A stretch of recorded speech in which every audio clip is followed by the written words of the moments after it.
Hello and welcome to the Smug Europeans show. This week, Pascal Emmanuel Gobry and I are going to be covering Michael Mann. Michael Mann is the sort of great unacknowledged neo-noir pulp continuity auteur. He has a career goes back to the 80s, in a way, the late 70s. Strange, but he's still around and working. Michael Mann is about to hit you with his biggest production ever this year or next. It's filming now, Heat 2. It's one of the reasons we're doing this conversation about Michael Mann. He has been incredibly active. But also, there's another reason, like in our Japan show, we're like in our earlier shows, we're always looking for some of the sources behind the memes, behind the right-wing identity, behind the moods and the inspirations, the artistic stuff that's in the back of the heads of those of us, the guys on the right from Gen X millennial on down. And Michael Mann it was actually a big part of that. From Miami Vice to Heat, from Collateral, going backward to, I guess, Thief is the one I love. Pascal loves The Last of the Mohicans. There's a lot of stuff in his cinematography that talks to you about the romantic man who stands against the corrupt system. This used to be sort of on the left. Now it's much more on the right. But it was always more of a right-wing theme in as much as manliness and beauty were concerns. It's one thing to say, you want the little guy not to be oppressed, you want justice, maybe that's a little egalitarian, a little Republican, who knows. But beauty and manliness tend to be right-wing themes, and it just became very obvious over the last decade or so. So this is what we're going to talk about today: Michael Mann, the films, the TV, the novel, and the upcoming work. But first, there's a bit of political cultural news. Is woke over? Is MAGA dead? What is happening? Is the SPLC going to prison? So, Pascal, first of all, let's talk about this. The Southern Poverty Law Center is going to be sent to jail, apparently, by Kash Patel, who it seems like he's popping his cherry here. I'm not aware of him sending anybody else to jail, which we all expected. Indians He's doing running the the FBI. jobs What are that you doing? that white Americans would do. Exactly. At least this, Uh, that much is true.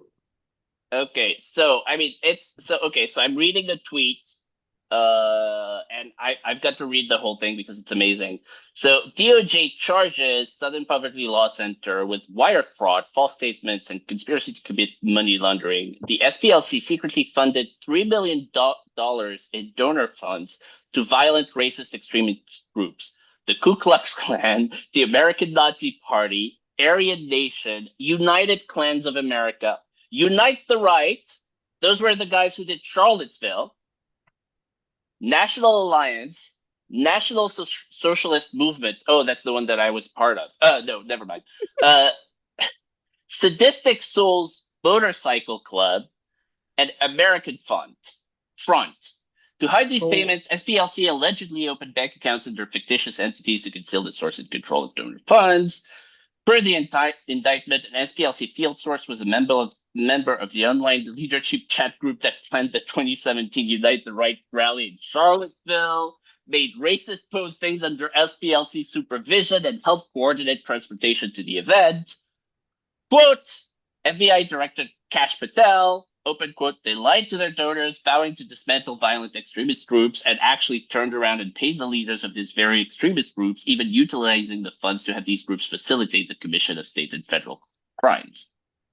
so, Quote, acting AG Todd Blanche, the SPLC is manufacturing racism to justify its existence, using donor money to allegedly profit off Klansmen cannot go unchecked. The scheme allegedly ran from 2014 to 2023, and the FBI says the investigation is ongoing. It was all true.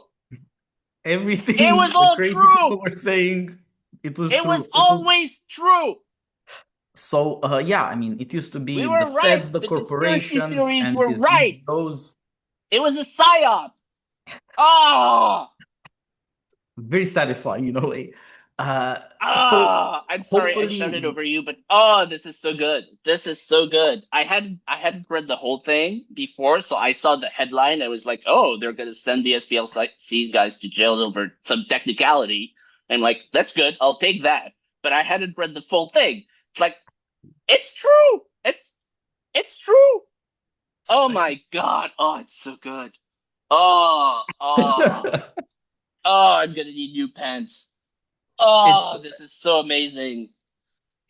so this is the amazing thing that somehow all of these old used to be sort of liberal stories, and then they became, of course, right-wing attacks on liberals, that these people are theater kids, but they're also setting up a narrative and lying. There's also a deep state and NGOs and media all lying to you and concocting all of these hoaxes. We used to talk about race hoaxes. It turns out they were just mainlining billions of dollars to the KKK.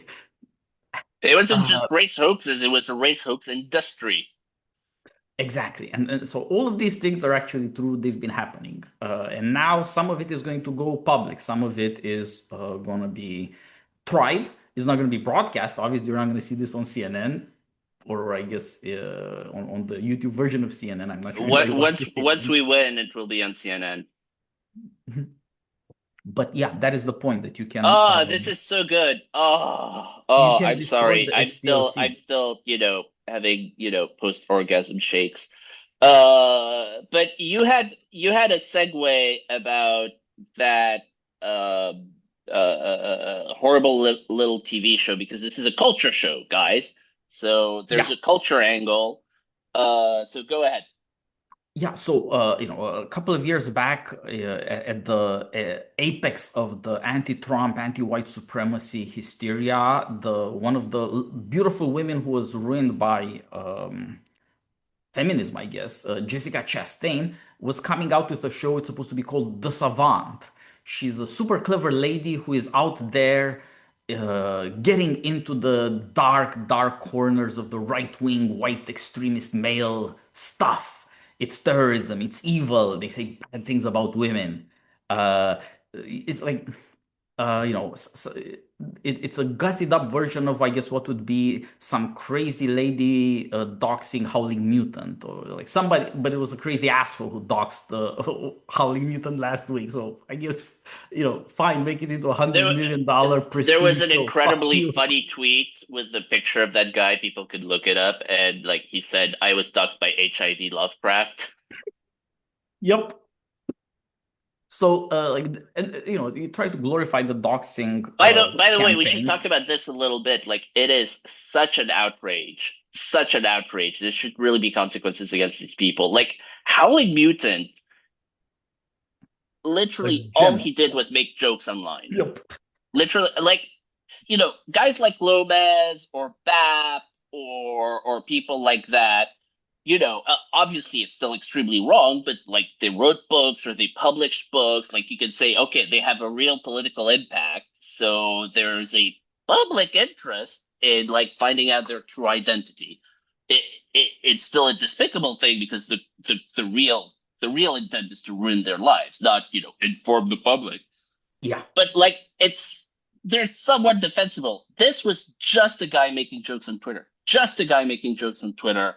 The jokes are not more edgy than something you can find on, regular podcasts. I mean, like, sure, there were race jokes, Holocaust jokes, race. I said race or rape, whichever, both. Sure, but it's like, you know, Tony Hinchcliffe was at Madison Square Garden. Like, this is anyway. It's just disgusting, and there should really be consequences for people who do that. And by the way, Howling Mutant is hilarious. He's the funniest guy on Twitter. So if you Yeah. don't follow him already, you should, and you should Yeah, give him every support you hopefully, can. he can keep up the humor just with a bigger audience and eventually, I don't know, earn a living, get some kind of self-defense against this kind of stuff that, I mean, you it's so used to have to be a depressing that this celebrity to this be is a allowed to be sidebar, funny. but like, Now you have it's to be an so anon. hang on, sorry. I'm wondering if you haven't thought about this. So it's so depressing that if you get canceled, you have, y- you sort of have to compete for this sort of right wing content distribution hack thing. You know what I mean? It's like, oh, it's okay. He can do a Substack. Well, no, actually, it's not okay. It's a shit life. Yes. Uh, Most people can't make a living, and even if you can make a living, it's very difficult. It's very precarious. Um, uh, it's not, it's not a compensation. Like, to go from Uh, somebody who has like a nice normal job and they have to find a way to scrape a living in this ghetto of right-wing online content. There are a few guys who are successful doing it, right? Lomez uh, is extremely successful. Although for Lomez, it's the other way around, right? He got doxxed because he started a publishing company, and like once you start, companies, you sort of leave a paper trail, and you're eventually going to be doxxed, which he knew. But you know what I mean? Like, yeah. it's not a compensation. Like, okay, maybe No, now he can do a Substack, and I the hope goal it's should great, be to. or Patreon or whatever. But like, that's not sustainable. That's not Yeah. good. And So if like, this those were a people should matter be of stopped. justice, we would say that you somehow have to make him whole. But the truth is that there's nothing you can do once this guy's anonymity has been violated and everybody's posting his address and they're trying to get him fired at his job. There's no way you go back to normal. You have to get to something, but the dream would be to make him, in a sense, a little freer and more powerful, and hopefully not, not the Right. content ghetto. Some The state we should get to is not that being doxxed uh, is something it should survivable. It's be that being his doxxed is good for comedy you. He show. It should get should he be should get a his, job in the admin. or exactly like He should he he should should be he doing should like run meme the outreach Twitter straight out account of the vice president's he should run office. the Like, Twitter account for the Department of War. He should run the Twitter account for the State Department. clearly, the whole point is that he does have some skills. He's a really funny guy, and he's been consistent for years and years. And And it that's doesn't ma- it he doesn't should be able matter. to do It doesn't something matter. again. Like, this is about, you know, this is about group politics. This is about patron-client relationship. It doesn't matter if he's got skills. I mean, he's obviously like a very smart guy, so I'm sure he has skills. But like, that's not the point. Like, you got a job Look, at look, Tammany I Hall agree not that like because you had skills, I agree that to but some extent this is about loyalty. We should protect our own and reward our own. But I would say that a lot of the time that's just the first bar you have to clear. There's something beyond that. Like, why pick on Howling Mutant? This is always like, why is Howling Mutant Howling Mutant? At some level, it's gotta be about actually, X is full of shit. Social media is shit, and yeah, it's hard to turn that shit into comedy gold. But it's a challenge for some, you know. yeah, And it's some kind of way of saying that we could be doing better. We could have something smarter, funnier, sometimes more aggressive, sometimes more obscure. But all in all, something that makes people think, yeah, this is not such a fucking shithole. That's yeah. We should All give right, that to people. We should climb higher. let's But get back to Howling Newton can the speak for Jessica himself. Doesn't need Chastain our thing, yeah. and then we can move on to our real topic. So to go back to the doxing show for a second, the Savant. This looked like it was the big right wing victory. We canceled Jessica Chastain Prestige TV, white supremacy hysteria TV show. Trump is back. We're winning.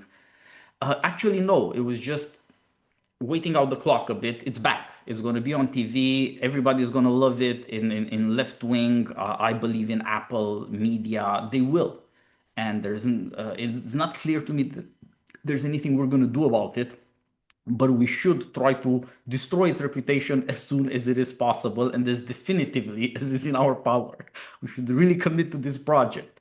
That show itself is sort of like whitewashing. It's supposed to be about some clever person who figured out how to infiltrate Muslim extremist spaces, whatever the hell that means. I mean, are we talking about Somalis? Are we talking about what, Minnesota? Anyway, something.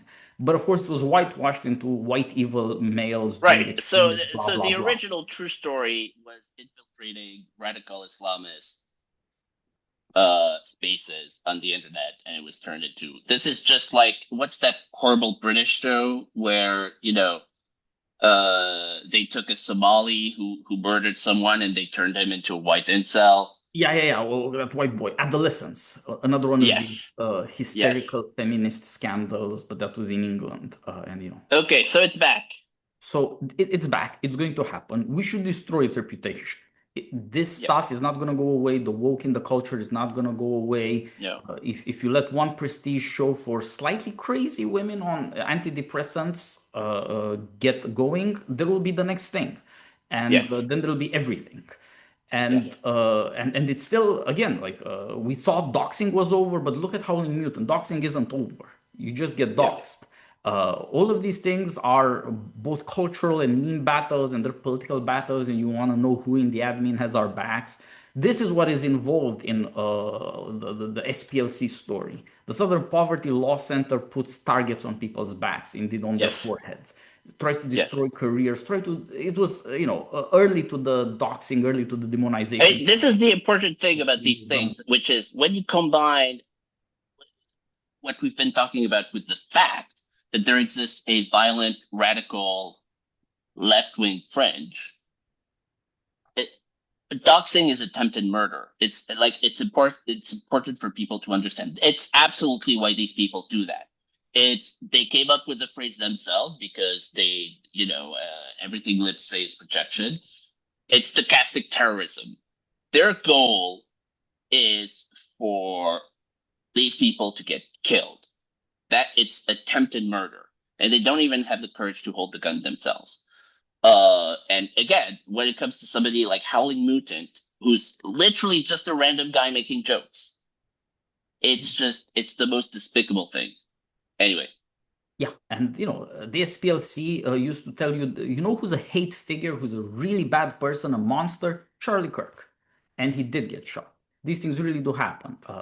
yes, Like there have been attempted assassinations of Supreme Court justices. Trump took a bullet, and Supreme Court justices, Trump, Vance. it used to be Some the so congressional you baseball remember the teams. There story? would be There was this sports about getting teenager who shot. tried to break into Vance's house in Cincinnati, and it turned out like he was not. He was like the well-to-do son of like a big Democratic donor. Like it's real. Like these people are mentally unstable, and so they read this propaganda online. And again, it's exactly what they claim happens with right-wing people. But right wing people don't do that. Yeah, Maybe we should, but that's another conversation. all we can do right now Uh, is play defense and getting rid of the SPLC and trying to destroy that show's reputation and trying to do something about yes, doxings again. yes. So Uh, do we know anything about this show apart from the fact that it exists and the outline and the not lady so who? far. It's just By the coming way, out it's this so year. sad because she's so pretty. Yeah, It was shows there's gorgeous a figure there's for a her. thing with like woke redheads. No, it's true, and it breaks my heart every single time because redheads are so beautiful, and it really is a thing. Like the odds that some crazy, super liberal white lady is going to be a redhead is disproportionate, even for like the demographic of like white, upper middle class liberal ladies. Yep. And whenever there's a beautiful woman who's been, you know, turned crazy by this stuff, it's just so depressing. Yeah, that's a subject for another show. What to Okay, do Michael about Mann. woke actresses? Like, we cannot afford to lose the beautiful, talented, sensitive females to the madness. Like, that has consequences. Okay, but Yes. that's another thing. So with that, so like, we're done with the news, political, Okay. cultural, End of the news etc. segment. Michael Mann. Michael Mann. So what was the Okay. Do you want first to go man you saw first? that you really fell in love with? When did you know that this When is did a I guy you know? like? The first exposure was Last of the Mohicans. That was the first Michael Mann movie that I watched. I was a kid. I was not particularly into movies. I didn't know who Michael Mann was or what a director was. But um, so we can talk. You can talk about the themes of Michael Mann that are very important. I want to talk about something else, which is his artistry. Because he's an extremely artistic director. It's all that film nerd stuff. and a lot of people have watched the I forget what his name, the Star Wars reviews guys, Plinkett, and he's got that line, you may not have noticed, but your brain did, Yep. right? And all of the crass stuff that goes into making movies is this sort of like nerdy, kind of masturbatory thing. But it does matter because you may not notice it, but your brain does. And so, you know, Michael Mann is obsessed with with realism in general. And so in the case of Leslie Luke's historical realism, like even the fabrics on the clothes are accurate, everything is accurate. Which is why, and this is important, it's the only Hollywood movies that shows the French being good at war because he wanted it to be historically accurate, and Hollywood is extremely francophobic. We could have another discussion about that, but it's real. Um, uh, there's a funny scene where some British officers are talking with, oh, one of the French attack, and one of them goes, oh, are you afraid of men who make love with their mouths? And then the French destroy them. Um, so that's good. The other film nerd stuff that Mann does well is he's an extremely visual um, director. He's worked with the same director of photography for many decades, whose name escapes me, but who is a great artist. And so every shot is composed, lit, painstakingly. When we talk about Collateral, we can talk about like his work on like digital film. Um, the music is also always like amazing and very well curated and so on and so forth.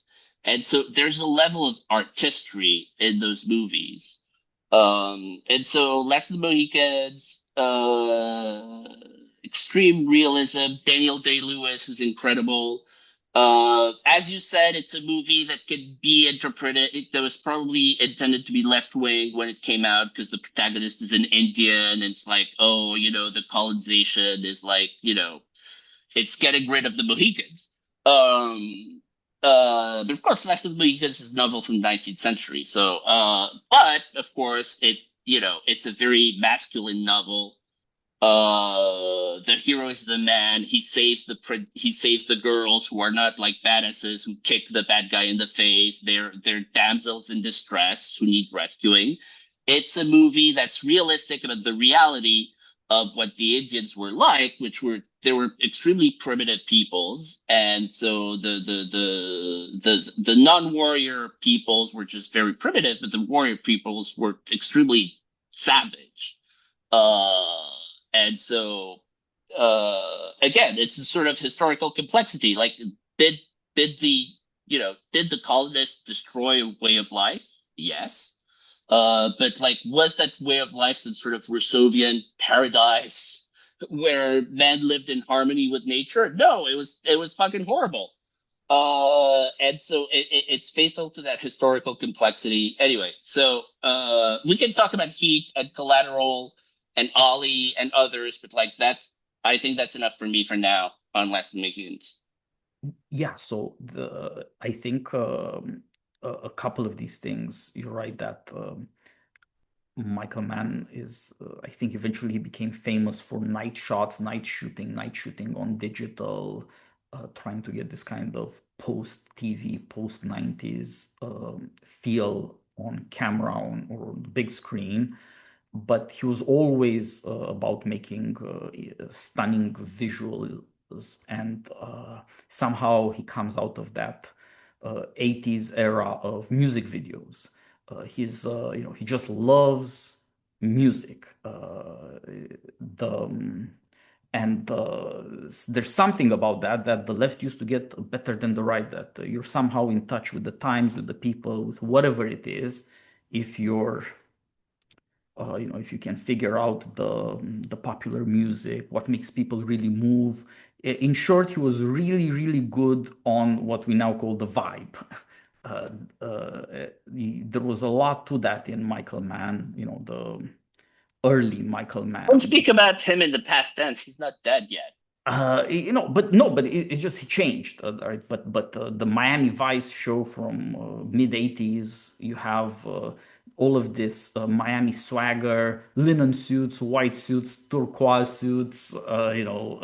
Yes, he pays a lot of attention to Pink the. I shirts, mentioned like last Miami Vice, the movie. The suits are amazing. I'm a sartorialist. I know it doesn't look like it, but I do pay attention to this stuff, and like it's there's a part in the audio commentary to Collateral.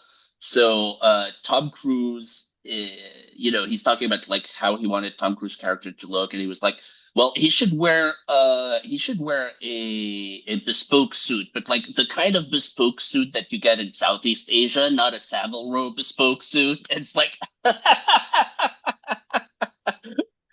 so it's that level of attention to detail because he's like an international assassin, so he's got a lot of money, but he probably gets his suits made by some like you know Asian tailor in some attic in Hong Kong. Yeah, so that's just one example of the attention to detail and the visuals, the mood. Go. yeah, and there was not a lot of that at that time, although more in the '80s. I guess one of the advantages of cocaine, but it's sort of coming back as a statement on the right that you should be somehow showing off, peacocking, strutting as a man. Men have always strutted. It's of the essence of the male animal, like Harvey Mansfield says. From the peacock to the eagle, the essence of the male animal is to strut. It's just what it is. And so you could say Miami Vice is all about looks maxing, but it was Don Johnson. It was great. It worked out very well. As for this other stuff with the musics, I guess I can say it was preparation for this conversation, but actually it was just a bit of nostalgia. I rewatched the opening two for like movie feature length beginning of season two. Uh, it's Miami Vice, but actually going to New York City to break up a drug uh, uh, uh, ring. Not necessarily a great story, but I was struck. Aside from, by the way, Trump Tower heavily featured in the opening video montage of New York City. That's what it's like. It was 1985. Trump was already a big deal. But the soundtrack struck me, like it's just to rat Yeah. a couple of them off. Billy Ocean, then Traffic, which is Creedence Clearwater Revival, John Fogerty's second band. Then Glenn Frey, which the Eagles, if you don't know, Joe Cocker. Then you too, like Pride in the Name of Love. This is was a new song at the time. It was a new band. Nobody in America really knew Joshua you, Tree, extremely right? Like innovative way before album that, right? produced by So. Brian Eno. So he somehow had a feel for Electronics. that. And then, Lou Reed is there, Brian Ferry, Roxy Music, Phil Collins, and Take It Away. Like that's the last one on the show. That's just those two episodes. Like this guy's Right, trying to right, give you a right, soundtrack, set the mood, be out there in touch with the right. with the vibe, but also sort of trying to educate the audience. Just listen to nicer melodic stuff. It might seem strange that this is what a guy who does TV thinks his job is. He's also DJ part time. He's also sartorialist. He's also cinematographer. But that's who Michael Mann was. That's why he was so great at it. Yes, It's just consummate attention, not just to detail, but to the whole of the thing. Like it should be beautiful. It should be very enjoyable. It should somehow tell you that you're part of an enjoyable thing. On a grander scale, society is represented by music and by the skyscrapers and by the cool Ferrari and so on and so forth. So that's what it was. That's what I saw when I was a kid, Miami Vice, and then, so to speak, for a complete shift, the thing that attracted me to him as a director was later when I came of age, and I guess that's not accidental. You're looking for some kind of more dramatic, tougher, darker look at man. It was watching back to back Heat, and then because I thought, wow, this is a guy, he can film. I went to see, I guess, his first movie, let's call it Thief from 1981, James Caan. It's kind of haven't seen that one. neo noir. This guy who is a rugged individualist, as it tends to be the case in Michael Mann movies, is the last poet of rugged individualism, at least cinematically. James Caan plays him, and he's a thief. He's a professional, like the guys from Thief. He has this like sort of left-wing pride in his professionalism, a right-wing pride in his manly ruggedness, and he gets in trouble with an organization. It's the organizers. They're always out there. The state is bad. This is a kind of like left libertarian alliance. The state is bad. Organized crime is bad. He's a disorganized criminal. That's what makes him so charming. He's cool, and he mostly by night. Obviously, he drives around, robs places, gets into trouble with people. There's dying and killing. It's really cool. Um, Reading Heat 2, the novel, which is also set back in the past in 80s in Chicago, reminded me of Thief. And a lot of the night shots on the collateral, of course, also have that feeling. And the unique thing about Thief is he got Tangerine Dream to write the music. This was time when Tangerine Dream was doing soundtracks in the late 70s, 80s. So if you're not into that sort of prog synth stuff, I get it. I'm not saying it's great, but it's certainly distinctive, unique, and it gets this kind of uh, a romantic alienation feeling. It was, I guess, for the people at that time, what a drive the Ryan Gosling neo noir Right, movie with that soundtrack was for millennials, I suppose. 15 years ago, had the same kind of feeling and power. right, right, right. So again, an example of taste, an example of an artist who is in command Yes. of all of these things because he has taste and he thinks you should have better taste as well. He's out there to help. He's saving lives. There's definitely some of that. So talk about man's vision of masculinity, because he really is like an auteur of masculinity. And you can think of his entire work as a kind of like study of masculinity. Yeah, I think that's it. And this has been my specialty in of cinema in film. It's not the only thing there is in film, but it used to be a huge thing. It's we're talking about Japan, we talk about Kurosawa. It's all over Right. there. Whatever the next episode is going to be about, I promise you it's going to show up somehow. But of course, especially in our times, I only started doing Yes. criticism for money like 10 years ago, whatever we would call that. But it was already hard to talk about men's By the way, if movies. anybody listening wants me to criticize them for money, hit me up on Signal. He offers Go it on. as a service. I I do it for free. I'm a philanthropist. Most of my work is pro bono, but I will happily criticize you for money. Go The, on. like amateurs call it domination, pros call it imperialism. So it was just obvious that the era of manliness was over. That even in childhood fantasies, maybe you like your Star Wars or whatever your Avengers movies, whatever shit you like is going to be all about girl power, girl bosses, and what is called resting bitch face. That's the future now, and I didn't like that. So the but in the last 20 years it was Christopher Nolan's Batman movies, or I guess Interstellar, Inception, things like that. You had something, but not that much. Whereas Michael Mann, while he had a career, was all about that. And I think one of the reasons he's worked so much less in the last 20 years is because he was all about that. And all of his movies, they're just about men.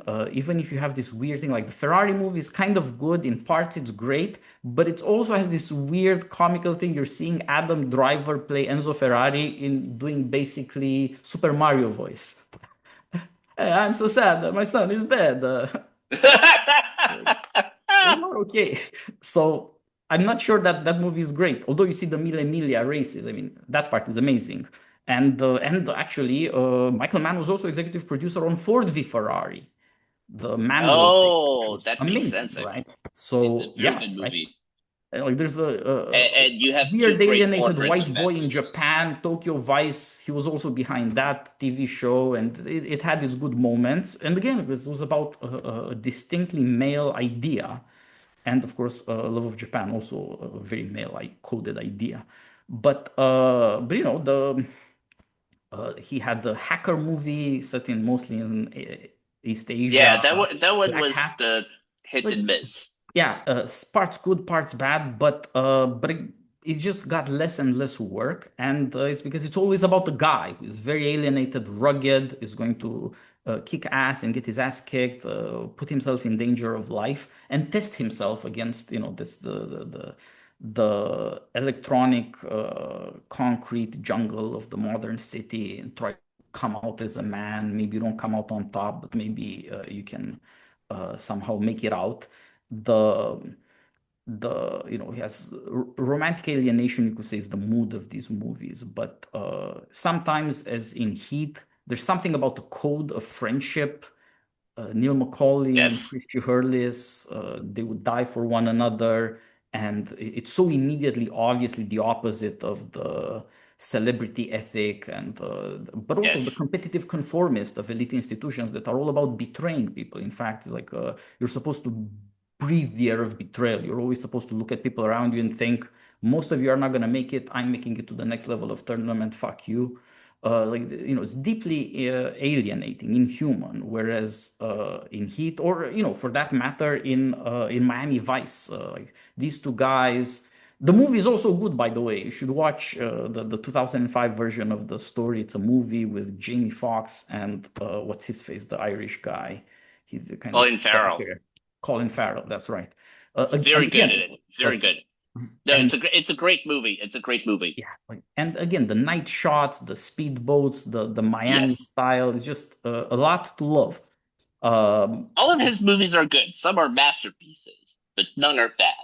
and they're also friends, and they trust each other. They have that loyalty is one of the parts of the Yes. code that somehow is now supposed to be part of a non-world on the right.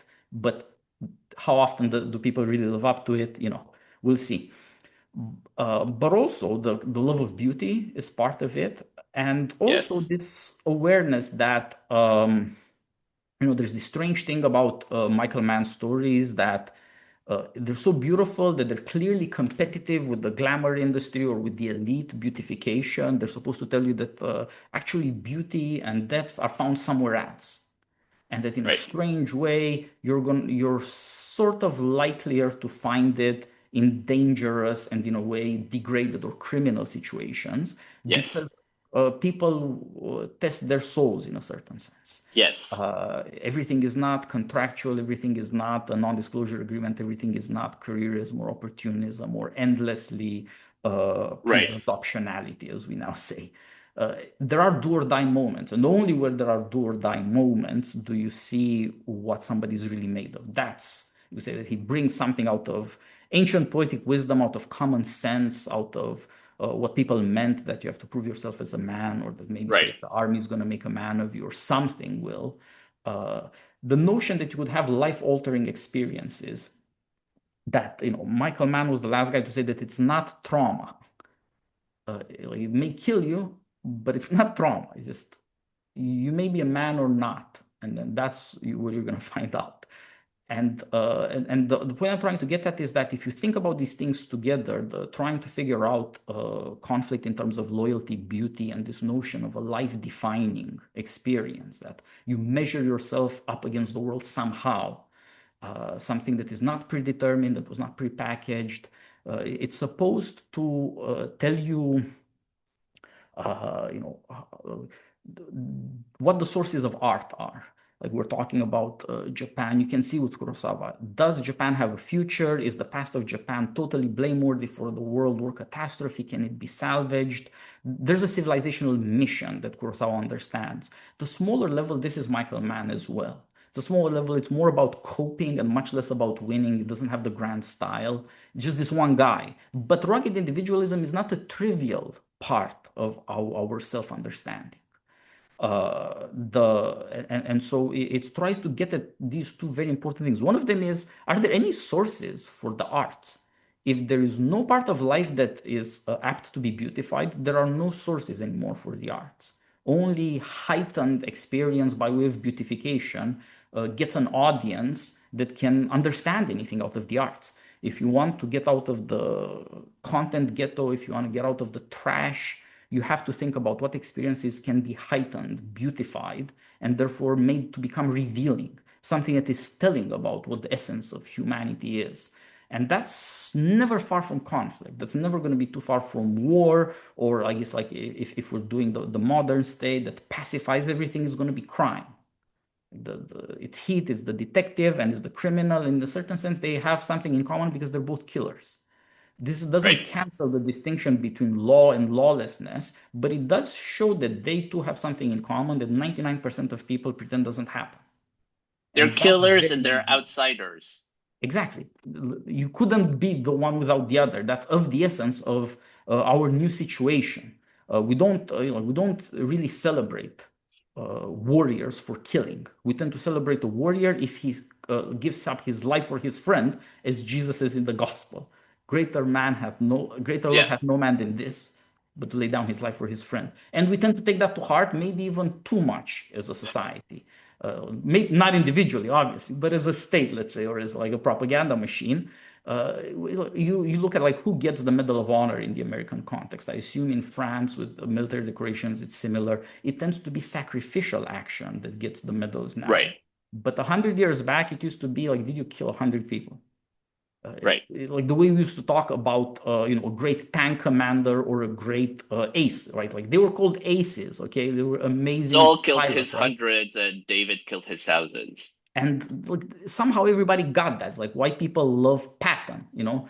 respectable people with a career in politics like Eisenhower, but men like de Gaulle and Patton because they were deadly, right? Yes. They're riding in the whirlwind, directing the storm, you could say. Men on a grander scale.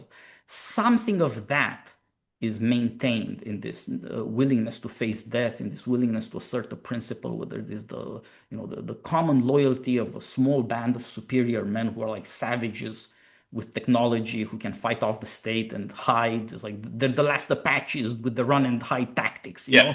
highly mobile, asymmetrical warfare, if you will. That's the criminals in Heat versus the cop, who also has these remarkable virtues. And also, it turns out, right, Vincent Hanna in Heat, he was a Marine. You see him, he knows how to handle the M4 rifle. Okay, like, this is your life. It's not uh, nice liberalism. It's not the sort of elite opportunism. It's about defining in a way that being human really makes a difference. You do things that wouldn't happen otherwise. You step forward into the danger where other people don't. But on the other hand, there's something about society is said there that without the great shadow cast by these kinds of amazing men, there's not going to be art anymore. If Right. everybody has to be nice and at the same time everybody's told that they're creative and you get the personality and you get the personality, Right. then it's like it's meaningless. It's shit. My joke is like when the word personality was invented, it meant it's not like Einstein is a personality or like some great Right. artist. Okay, not A your character. kid. Exactly, like not everybody, just a rarity. It's like the Right. whole Right. the Right. whole point was to say that actually there still are human beings who are amazing, distinctive, Right. Right. astonishing, Right. not just generalized. Now, if you want any attention, you have to have at least multiple personalities. Right. Border personality disorder is table stakes now because it's been so Right. debased. It's like we're Right. hyperinflating even what personality means. It's pathetic. Right. And Right. the defense against that throughout the modern centuries has actually been the arts. Like there's a kind of shield of beauty against the tendency of materialism to destroy humanity. Hmm. And that's the like spiritual war of the Michael Mann movies. Why does this criminal guy have to be so beautiful? Why does it have to be Robert De Niro in Heat, act like he's made of stone and indestructible and so on, a living statue, if you will? Because if he's not going to do it, nobody's going to do it, and we're not going to have anything that we can point to as distinctively human again. Something that was not, Yes.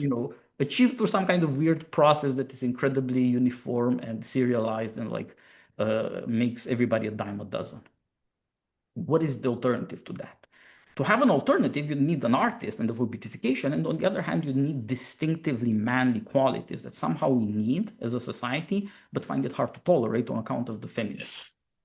And that's I think, the secret behind Michael Mann. And there might be a right wing revival of Michael Mann once people realize that he was a shield against feminism. Yes. So I'm wondering what your take is on this. because I was thinking about this in preparation for the show, and so Michael Mann portrays this sort of, um, really potent kind of masculinity, right? The characters are like badasses. They're, as you say, they tend to be handsome. It's Daniel Day-Lewis, it's Johnny Depp, it's Robert De Niro, um, it's Farrell. Um, but his, you know, his protagonists are lone wolves, which is an important male figure, but it's not the only male figure, right? You can think of the leader, you can think of the patriarch. Um, the Robert De Niro character is kind of a leader, except it all sort of falls apart. uh the Val Kilmer character, and he sort of aspires to be a patriarch, but he's this tragic figure and it all falls apart. There's a sense that they have to sacrifice for this manliness, right? So Daniel Day-Lewis, he can't fit anywhere because he's an Indian, but he's also the last of his Indian tribe. So there's literally no place for him. Vincent Hanna, his personal life is a disaster because he's 100% focused on his job. It all sort of ends badly, right? It all sort of ends tragically. Um, Even when the characters have a kind of, a sort of classic hero's path, like Jamie Foxx in Collateral, the end is sort of ambiguous. Like he has this sort of, hero moment. He starts out as this like, you know, sort of diffident beta kind of guy, and then he learns to be a badass. And no spoilers, but he has this classic hero sort of growth moment, sort of Luke Skywalker at the end of Star Wars moment. But does he actually get the girl? Does he actually pursue his dream of starting a limo company? I've always fantasized about the sequel 10 years later, where his limo company has been driven bankrupt by Uber. Uh, And he can finally fulfill himself as, like a thief, a criminal. at the end, the girl, he rescues the girl, and at the end they like hold hands or something, which is again is ambiguous.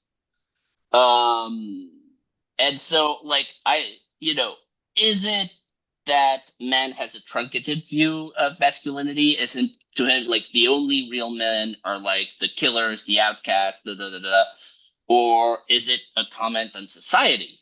It's like it's become the only way you can be a man in our society, to be an outcast, because there are no more knights, there are no more kings, there are no more great inventors, there are no more great scientists. Yeah, But maybe that's reading too much into. I mean, that's the kind. It's a very distilled and powerful version of masculinity, but it's a very specific. And I wonder what that says about him and about masculinity today in our society. So yeah. I'm I wondering think what your thoughts are on this. I think you get to the fundamental problem there, that manliness is most obvious in war, and the most attractive aspect of it is that it is a non-mercenary virtue. It's you used to have to die for your country, or if not that, you can lay down your life for your friend, like Christ says. That it has to be sacrificial to be pure, to be proven that you weren't in it for the money, you weren't in it for the profit, you weren't in it even for the applause, because that people don't get applause. Or I mean, they're not around for it. You don't get to hear like your eulogy, right? So like every great Michael Mann movie, every great manliness movie is like the eulogy at the funeral of a great man. The thing is, you gotta die to get that eulogy, right? You don't get to enjoy it. It's sort of like what's wrong with people publishing their memoirs, like, well, two memoirs makes you president like Obama, something like that. You've accomplished nothing. You're a loser. But the alternative would be, like you'll get your applause after you're dead, and that also seems somehow unsatisfying. And related to that, of course, is the notion that if that's the pitch, then yeah, most people aren't there, and those are not most of the aspects in life.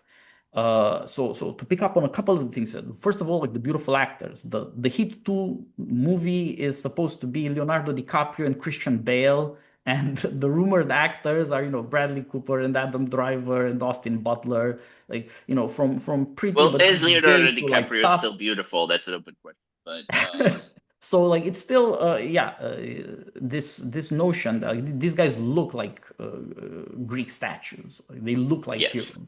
It's what actors to some extent are supposed to be. They're not, they play a great Yeah, but character. They're speaking of Greek not, a statues, great so character necessarily. So like so, that's sorry somehow to harp missing. on this, but you can't imagine a man doing like say an Alexander biopic. You can't, you can't imagine him doing a biopic of like a great leader, of like a great political leader or like a great CEO or something. It's always lone wolves. It's there's this there's this sense that for him to be a man has to be an outcast. Yeah, and I think that has to do with the peculiar problem of modern man.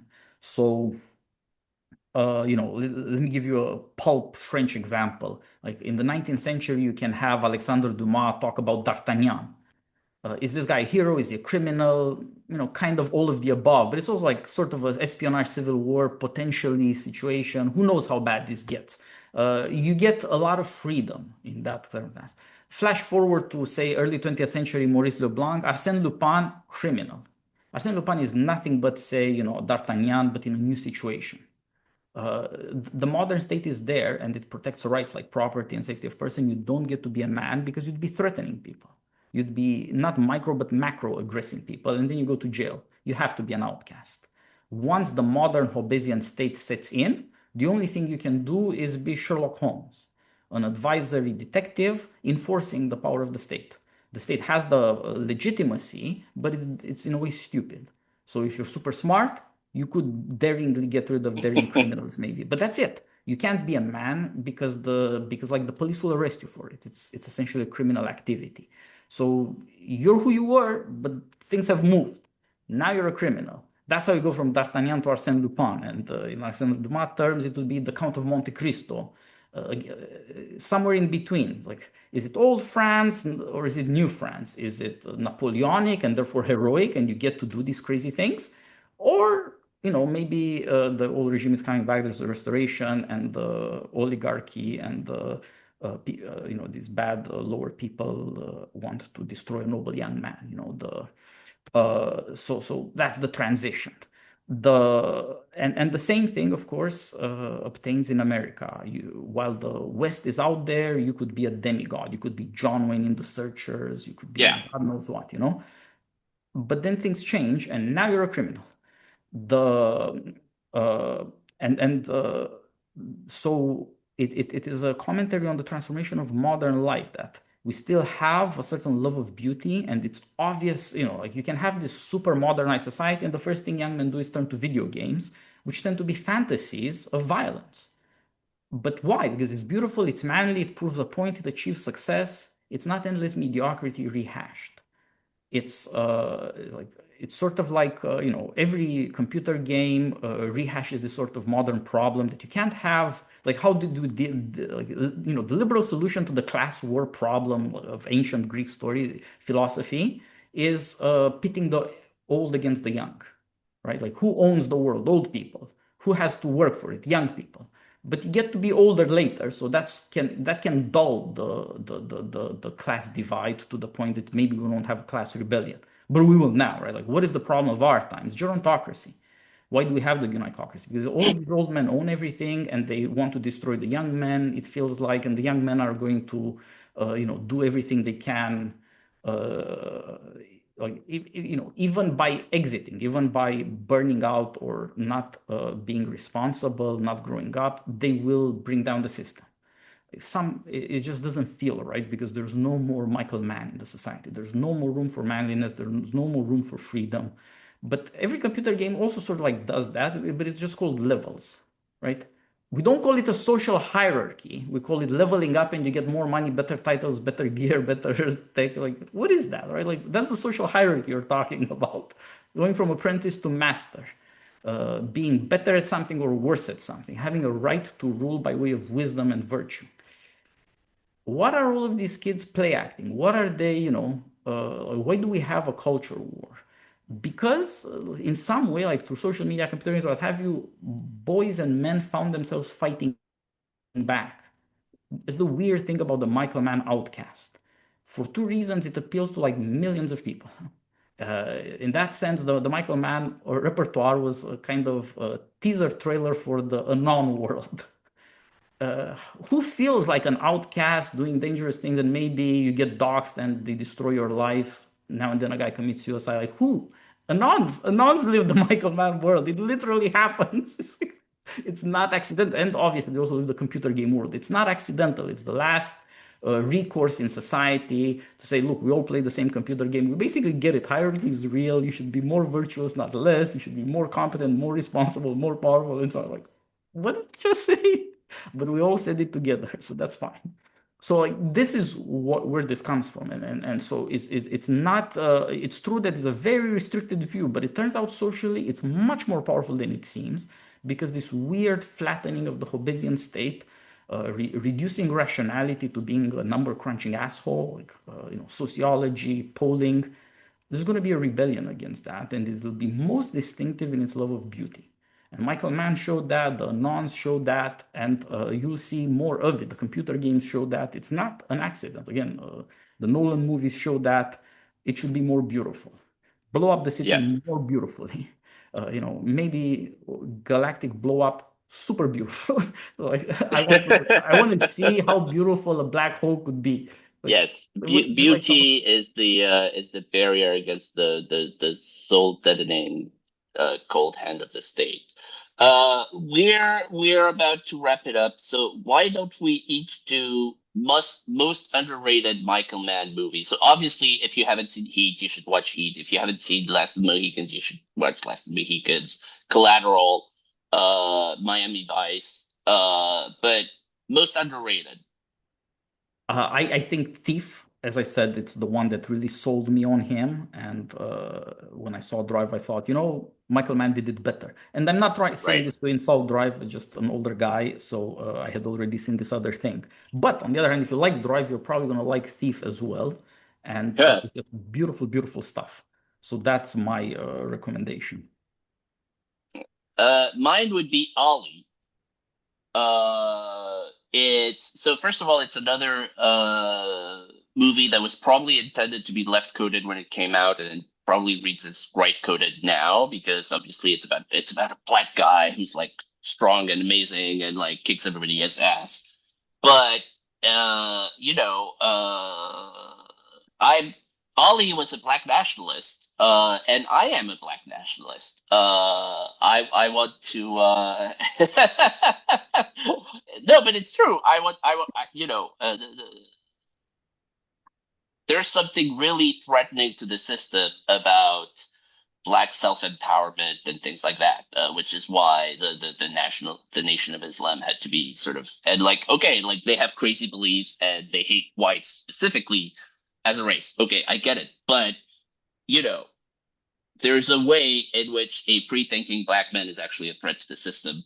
Uh, Will Smith, he when he wants to, he could really act. Like 90% of his movies, he's just showing up to work, cashing a check, and so on and so forth. But when he decides to be a really good actor, he's a really good actor, and it's an amazing performance. Once again, the cinematography and the music is amazing. You have these like slow motion, not slow motion, but shots of Will Smith as Ali, running into the slums of Africa, and it's shot with the digital camera, so the colors are like extremely alive. The Yep. music is amazing. I said that before. To my mind, it's his most underrated. And it's an interesting portrait of masculinity. It's one of those where the masculinity doesn't express itself through shooting, other people, although, but it expressed itself through combativity, through peacocking, as you put it out. Of course, Muhammad Ali was like the most peacock of all peacocks. Um, you couldn't have a Muhammad Ali today. Yeah, And so in that sense, um, I'm gonna claim it as right coded, even though I know that's a little bit of a stretch. But it's just a very good movie, and not the movies that you usually list when you list Michael Mann's top movies. And so that's my pick. yeah. So I'll say this in favor of Ali, right? Like in America, this guy's a troublemaker, but he's standing up for himself. He flies to Zaire for like the Rumble in the Jungle, Right. and all of a sudden he feels like maybe he should be king here. And then you see like, oh, that's what we see when we see men like this. Okay, now I get it. Yes. Like you just move from modernity to antiquity. What does it look like now? You should be king. So Yes. so yeah, there's a lot to that, and I'll give this closing thought. Usually, movies, storytelling, pulp fiction books about a tough guy detective who's against the world are vaguely coded self-portraits of the artist. Right. It's Michael Mann. It's things like that. How he sympathizes with Ali. He sympathizes with himself probably. It's Right. artists who have been thrown out of the world. It's like there are celebrities of various kinds, but there's no really respected artist. There's a reason these sorts of people who used to be celebrities and made a ton of money for short stories like Hemingway hated that life because in a certain sense it's meaningless. Really. The notion that beauty, the arts, and manliness and all of that, you get the whole package with Hemingway, really matters. No, it doesn't. It's just like Hemingway turns out to be what school marm you about in English courses or something like that. I Right. promise you, Hemingway is not meant to be read by school marmy teachers in English class. That's not the point of Hemingway short stories and novels. So, True. so that's the point. That artists, in a way, hide behind these characters, but in a way that they show themselves forth that way, in the shadow of this sort of great boxer, there's a great celebrity like Ali. You can see an artist struggle with the question of beauty and the dangers of beautification as well. What if you drive yourself or drive somebody else crazy? These are Yeah. not trivial activities, and therefore they are not without great dangers. The Yeah. things you beautify, to some extent, you end up worshiping. And so these are very important things. And I think if you watch a couple of these movies and you get a taste for what Michael Mann is doing, see that he is essentially much more about art, much more about right wing than left wing. Sure, has all of the left liberal opinions. You'll always hear some stupid lines in his movies that are going to make you chuckle, but the storytelling and the driving power of these beautiful Yeah. elements shows you that the questions are much more serious about like, can man really face up to the world? Are you ever going to know what you're made of? So that's I think why it's not it's much more urgent and much more rewarding watching than many other. He's not the only Yeah. artist, he's not the greatest cinema guy ever, but he's the guy who's closest to us, who most got the Yes. drama of the culture war era of the Yes. lone wolf right-wing anon online facing doxing, etc. Like that's really it. So watch these movies, watch Ali, watch Thief. You're gonna love Watch his it. movies. Pay attention to the visuals, the soundtrack. He's not just a great music guy, he's a great sound designer. Like if you've ever been at a shooting range, if you've ever like actually fired like an AR-15 or guns like that, like the way guns sound in his movies is authentic in a way that it's not in other movies, particularly Heat, Yep. um, because they actually shot live rounds in the streets of LA instead of shooting blanks in a studio. Yeah. Anyway, I think we've done a relatively okay survey of Michael Mann. And I will see you at the next meeting of which one is it? Of the National Socialist Movement. No, no, oh, sorry. Stop recording. I'll He meet doesn't you at mean the it, next Cash. He doesn't Unite the mean it. Right He rally. respects you. All right, this was great. If Cash Patel arrests like 10 people, we'll do an extra bonus episode. Oh, If he one can will come show. on this program anytime. Let's talk about his favorite movies. I'm sure it would be a great conversation, by the way. It should be, yes, I hope so. So, this is it for now, Pascal. See you again soon. Let's find Yes, another one of these shockingly revealing episodes and stories to do. All the best. yes.